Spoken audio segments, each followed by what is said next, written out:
All right, Shalom. I want to start by giving all praise, honor, and glory unto Yahweh, Shemal, Shabbat, Shemar Kakodash. Double honor to the apostles and elders of great millstone. Shalom to all the Achaemenid for pushing the word of sincerity and the truth. And I just want to do a lesson about, the growth in this captivity. Uh, it's a beautiful thing, brothers growing. Growing in the spirit of Yahweh, Shemal, Shah, leveling up, elevating in the spirit of wisdom, discernment, on all fields, growing up as men of the Lord, as, men in Babylon, knowing how to carry themselves, and this is the precursor, so to speak, or the, snippets to the kingdom of heaven, and Esau, putting us at the bottom, stripping us from all that we had during slavery, when we were in this captivity. You could watch those slave movies, and Esau didn't even give you an opportunity to, even have a opportunity to grow. He drove Jake into public food systems and indoctrinated them. First and foremost, before Jake even got in the school systems, they beat the nationality out of us Israelites, us blacks, Latinos, and Native Americans, and reformed our culture and reformed our heritage, and oppressed us, put us in the ghettos, the project homes, the hoods, fed us drugs to keep us mentally slow, to keep us, always sluggish within the system, threw us in the prison industry, because that is it's a damn industry, man. Threw us in prison and kept his foot on our neck. But see, now is the time where the Israelites are growing, and this man can't hold us down. All right, because the spirit of Yahweh Shemal Shah, is dealing with us. Scripture speak about I knew them that there was a stiff-necked people in the book of Baruch, if I'm not mistaken, Baruch 4:30. But in the land of their captivities, they shall remember themselves. So we're in the times that we're remembering ourselves. The word remember goes back into getting our members back. All right, re is back and members, which the member starts with your spirit, And it's beauty. I remember this artist J. Cole. He had this song where he's talking about his beauty in the struggle, and it's definitely true. Just because we don't have a lot of brothers don't have these, top scale houses. Hell, really, most brothers don't have these top scale houses. Driving these luxurious cars, and at the the epicenter of these cities. That doesn't mean that the Lord's not dealing with us. And that doesn't mean that, also it doesn't mean that, you're blessed, because a lot of people will look at that as really growing in the society. True growth is really dealing in the spirit of Yahweh Shemal Shah, being able to raise up a nation, being like the scripture says, gather yourselves together, O nation not desired, being able to hear the voice of the Lord and gather and unify with people in the same mindset and build. And that's what makes a people powerful. And that's what makes you a threat, So I had these quotes I wanted to go into in terms of the struggle and the griefs that we go through in the spirit, and, comfort one another through these words, because, what you go through, whether you've lost your job, you lost, your house, you lost your car, you lost your woman, you lost your kids. Hey, with everything that you lose, you gain. And that's a fact. With everything you lose, you gain. One major thing you gain is experience, and you gain wisdom. All right, because you went through these situations and you felt it directly firsthand. So, it's even power in experience and understanding. So this is first quote. It says, on the other side of struggle is growth and abundance. Right. So you go through your growing pains, you go through your struggles and your strain, and when you go through it, it doesn't feel good at that apparent time. But the Lord is molding you and building you up to that next stage. All right. And like I said, this is what Esau is most afraid of. Not that you being oppressed, but you growing through your oppression. All right. The more hell and the more, travail that this white man throws at us, we're charging up from this, man. And that's And like I said, that's what makes you a threat, because a lot of these Jakes, they'll get beat down to the point where they mentally are just low and they have no will to fight. This struggle of ours, you know, and this hell in the furnace of adversity is building our character. It's not taking us out. It's not taking blocks away from our building structure. It's actually adding unto who we are. And that's how character is built, through struggle. That's why it says through one thing is struggle, but in the second, the processing of it is the growth and abundance. All right. And this other one says the struggle you're in today is developing the strength you need for tomorrow.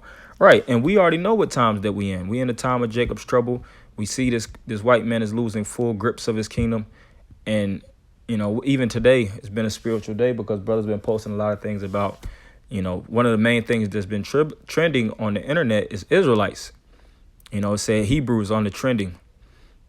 So the hell that we going through, why? Because most people are in the house, they're oppressed, they need a spiritual shelter to run to, and they seen that all these other doctrines don't get you nowhere. But now their eyes are starting to be open onto the true power, the true and living power, Yahweh Shem Shai, and they're re-identifying themselves and attaching themselves to their identity. All right, and this devil, he can't never take that away from you again. See, this isn't like slave times where, early 1500s, 1600s, 1400s, they can put you on a plantation and literally beat your nationality out of you, and you'll be strapped down on that captivity. All right. You can watch movies like 12 Years a Slave, and you see that he had nowhere to go, nowhere to run. This isn't like back then. We already went through that captivity, that level of hardcore captivity. This devil does not have the strength. He does not have the power to strip us of our nationality like he did before. And that prophecy had to be fulfilled, and it got fulfilled. This is the time where the prophecies are being fulfilled for us to get the strength in Yahweh Shem Shai from the struggle. All right, to fight against this devil, man. Because he always fought us through what? The flood of lies. It tells you in Revelation, the 12th chapter, how he was going to bring about a flood. And that flood represent deception, trickery, sorcery, which he's also known as the mistress of witchcrafts, because he's always putting deceit within your spirit. But when you get deceived once or twice or three times, after you catch on to the sleight of the hand, you're not going to get deceived no more. And just like I said, you might, like I've been seeing this thing on street corners, certain women, because it's usually simple women that put up all this money. They put $5,000-$6,000, on some street hustlers, the cup, what's under the cup type of tricks. Then they'll get hit for $5,000-$6,000. But guess what? They'll go through it and you can't get them again. You see? And it's the same thing like us. We've got tricked, we got hoodwinked, duped in this system. But this devil can't get us again, because we're learning our lesson. But you Jakes that still haven't got right and you still think it's opportunity, you're going to die here, because you're clinically diagnosed as insane. You keep running into a brick wall believing that you're going to get different results in the system. We're not getting different results here. The only result is to be saved and delivered. All right. And that's thus saith the Lord, thus saith the Bible. All right. Pursuing Deuteronomy 28:68, no man shall buy thee, but that one man, Yahweh Shem Yahweh Shai, Yahweh through his only begotten son, Yahweh Shai. All right. Sirach 30:1. He that loveth his son causeth him often to feel the rod, that he may have joy of him in the end. He that chasteneth his son shall have joy in him, and shall rejoice of him among his acquaintance. Right. And we've been going through this journey of hell, and it's all for the Lord to have joy of us in the end. The Lord puts the beating on us, whether it's through the physical whooping stick Esau, which is mainly through him, the physical counterpart of Satan, to just mainly oppress you. But it's for you to grow through your oppression, not to just be oppressed and just be slumped in the dumps, and allow you to get your ass kicked and fall on the ground and stay on the ground. Now the Lord wants you to get up and fight stronger, harder, and wiser. That's why the Lord said he have rejoice of him among his acquaintance. Yo, because even in the spirit, the Lord has acquaintance. It speaks about the angels rejoicing. When the 144,000 are raised up, which all of them have to go through the furnace of adversity to be tried, as it is written, gold is tried in the fire, and acceptable men in the furnace of adversity. The Lord himself, in the presence of his holy angels, is going to rejoice.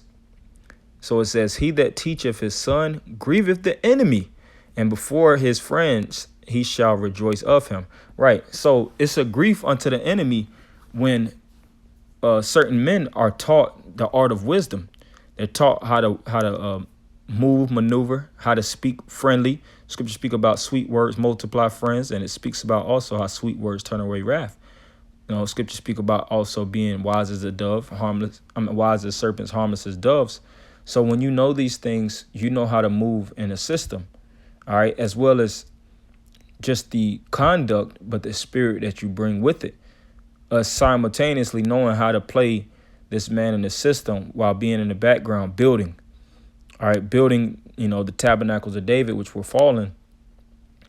And this man, he's trying to find a way to, he's trying to find an angle to come against the Israelites, all right?